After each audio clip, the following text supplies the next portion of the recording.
Oromiyaa bulchiinsa magaalaa Maayaatti jiraataan tokko shiftoota waraana garboonfataa PP'n ajjeefamuun dhaga'ame.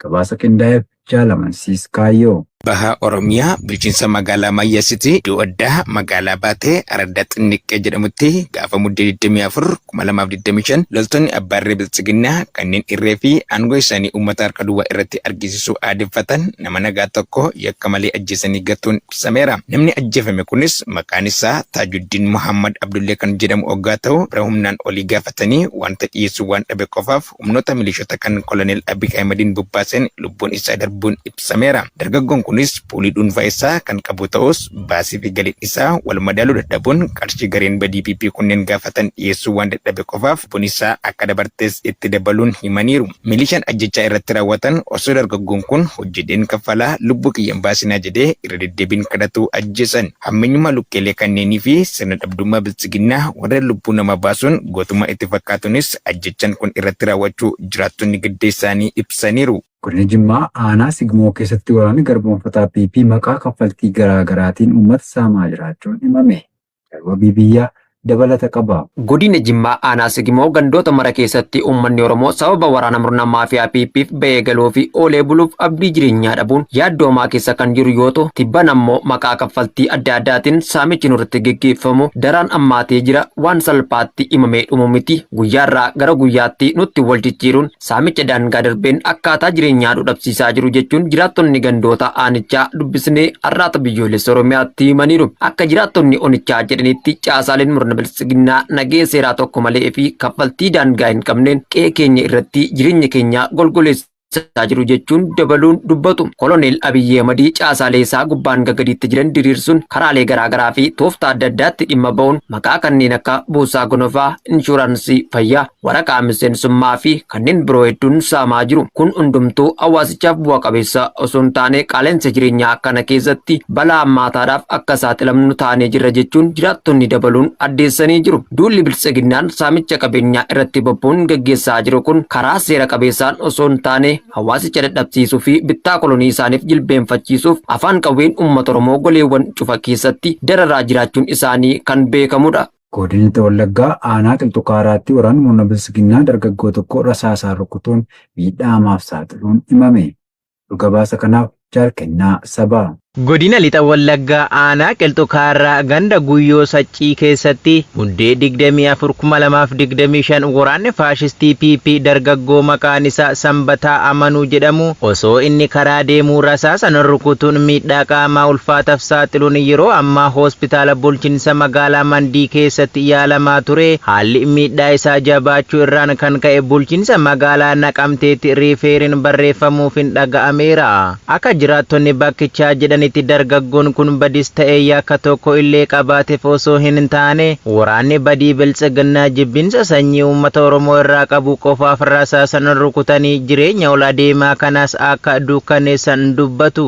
Loltootni mooraa waraana ganda Saccii keessatti argaman halkan mooraa keessaa bahuun bosonaa fi buna naannoo gandichaa keessa dhokachuun namoota keessayyuu dubartoota buna isaanii funaanuu deeman doorsisuun gudeeduu dargaggoota qabanii qarshii saamuu fi gochaawwan sarbamiinsa mirgoota namoomaa garaagaraas raawwachaa akka jiran itti dabaluun ifoomsaniiru. Kana malees manneen uummataa irra deemuun dirqiin nyaata nuu fidaa jedhanii gidirsuu milishummaaf abbootii qabuu dargaggoota sochii waraanaaf mooraa leenjii kana raayyaa ittisa empaayerattiifis guuraa akka jiran jiraattonni dabalataan addeessaniiru. Godina Orroo Guduruu Wallaggaa aanaa Coomman Guduruutti waraanni faashistii PP dargaggoo tokko ukkaamsanii achi buutee dhabamsiisuun himame. Caalee Raangameessaa dabalata qabdi. Godina Horroo Guduruu Wallaggaa aanaa Coomman Guduruu gandareef guddannee keessaa muddee 25,2025 waraanni PP dargaggoo maqaan isaa Dirribaa Dhaabaa jedhamu ukkaamsuun hanga yeroo gabaasni kun qindaa'etti achi buutee dhabamsiisanii jiraachuu jiraattonni arraata biyyoolessa Oromiyaatti maneeru. Dargaggoo Dirribaan badii dalage tokko illee osoo hin qabaatin sababa obboleessi isaa miseensa waraana bilisummaa Oromoo ta'eef qofa waraanni Biltsiginnaa achi buutee dhabamsiisuun maatiin isaa hanga hanga ammaatti eessa akka geessa wallaaluun yaaddoo ulfaataa keessa jiraachuu itti dabaluun arraata biyyoolessa Oromiyaatti himanii jiru. Murni bilxiginnaa namoota nagaa tuttuqaa siyaasaa kamiyyuu hin qabne maqaa garaa garaa itti moggaasuun golee Oromiyaa cufa keessatti gochawwan suukkanneessoo ta'an irratti raawwachuu aadeeffatee jiraachuun ni beekama. Humnoonni mana maree ce'umsa kibbaa to'annoo babal'isaa yeroo jiranitti Yemen keessatti tasgabbiin akka jiraatu Ameerikaan gaafatte. Dabalata isaaf jaal yaadannoo Oromiyaa. Ameerikaan haala dhiyeenya kana kibba baha Yaman keessatti mul'ate irratti yaaddoo ishee ibsuun humnoonni mana maree ce'umsa kibbaa Southern Transitional Council to'annoo isaanii babal'isaa waan jiraniif of qabuu fi dippiloomaasiin akka itti fufu gaafatteetti. Ministeerri dhimma alaa Maarko Ruubiyoon jimaata kaleessaa akka jedhanitti Ameerikaan taateewwan dhiyeenya kana kibba baha Yaman keessatti raawwataman yaaddoo keessa galteetti jedhan. Furmaata waaraa irra ga'uuf yaadamuu of qabuu fi dippiloomaasii itti fufiinsa qabu ni gaafanna. Ruubiyoon Saawudii Arabiyaa fi United Arab Emirates hooggansa dippiloomaasii isaaniif galateeffatanii Waashingiten tattaaffii fedhii nageenyaa waliin Yaman keessatti tarkaanfachiisuuf kaayyeeffatte deggeraa jirti jedhan. Mudde 3 irraa eegalee humnoonni Southern Transitional Council kutaalee bulchiinsa Hadraamot baha Yaman to'ataniiru. Guyyaa 4 booda loltoonni mana maree ce'umsaa Southern Transitional Council gara bulchiinsa ollaa baha Maharaa kan kanaan dura aangoo mootummaa jala turteetti babal'isan. Haala mudate kanaaf deebii kennuun gareen waraanaa waloo Saawudii fi Emireetotaa gara magaalaa kibba Edenitti ergamuun qophii Southern Transitional Council waliin qindeessaniiru. Galmi isaas akka qondaaltonni jedhanitti humnoonni Southern Transitional Council Hadraamotii fi Maharaan alatti bakka duraan turanitti akka deebi'an gochuudha. Gootichi waraana bilisummaa Oromoo zooniilee waraanaa garaa garaa keessatti diina du'aa fi madoon adabee meeshaalee waraanaa hedduus dugda diina irraa hiikkachuu beeksise. Ciccitoonni kaayyoo akka abdiin saba garboomee gootichi waraana bilisummaa Oromoo diina uummata Oromoo lafa irraa duguuguuf maqaa sakattaa waraana bilisummaa Oromoo deeffachuun guutuu Oromiyaa keessatti Koloneel Abiy Ahmed irraa ergama dabaa fudhachuun baay'inaan bubbaafaman zooniilee waraanaa cufa keessatti du'aa fi madoon adabee injifannoo dachaan galmeessaa jira. Bifuma kanaanis kaaba Oromiyaa godina Walloo aanaa Baatee keessatti kaleessa muddee 26 2025 ganama sa'a 3 irraa eegaluun lola jajjabeen waboo ergamtoota Abiy Ahmed maqaa sakattaa waboo jedhuun Baatee irratti bakkoota akka Kataarii, Tammaanoo, Dhaddachoo, Agamsaa fi Momajjii jedhamanitti taasisen humna diinaa irraa battalatti 6 ol ajjeesuun 10 ol kan ta'u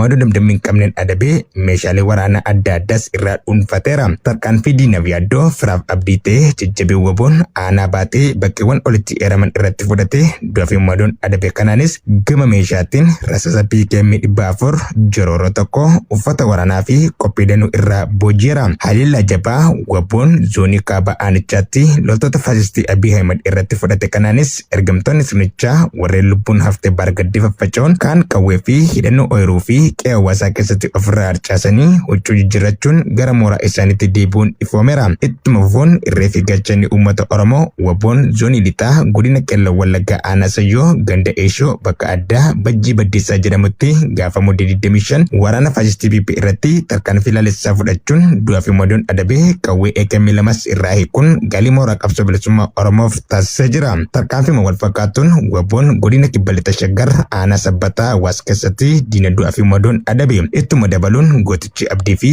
gaaddisni sabaa waboon zoonii Arsadee godina Kibba Lixa Shaggar aanaa Sabbataa Hawaas magaalaa Hawaashitti muddee 25 2025 galgaleessa itti seenuun hidhattoota maafiyaa PP guyyaa uummata saamuun mooraatti galtee qabeenya ilma hiyyeessaa nyaattu irratti dursee ta'ee itti seenuun dhukkasa tarkaanfii fudhateen diina du'aa fi madoon adabee mooricha keessaa ari'ee baasee jira. Tarkaanfii fudhatame kanaan hidhattoota maafiyaa PP 4 ajjeesuun 6 kan madeesse yoo ta'u namoota nagaa jireenya dhuunfaa isaanii jiraatan kan murni biltsiginnaa hidhattootaa fi kaabinoota wal ta'uun yeroo dheeraaf dararaa turan hidhattoota ari'uun hidhamtoota mana hidhaa keessaa akka baases hoogganaa waboo naannichaa ONM'if ifoomsaniiru. Abdii fi wanteen korommiiwwan sabaa waraanni bilisummaa Oromoo zooniilee waraanaa cufa keessatti tarkaanfii diina adabuu jabeessanii ittuma fufuun har'a muddee 27 2025 waboon zoonii kibba baha Oromiyaa godina Arsii bahaa aanaa Asakoo ganda Dirree Odaa iddoo addaa Waraaboo jedhamu keessatti loltoota biltsiginnaa magaalaa Asakoo irraa bobba'uun gandicha keessatti uummata nagaa hiraarsaa jirtu haleeluun du'aa fi madoon adabee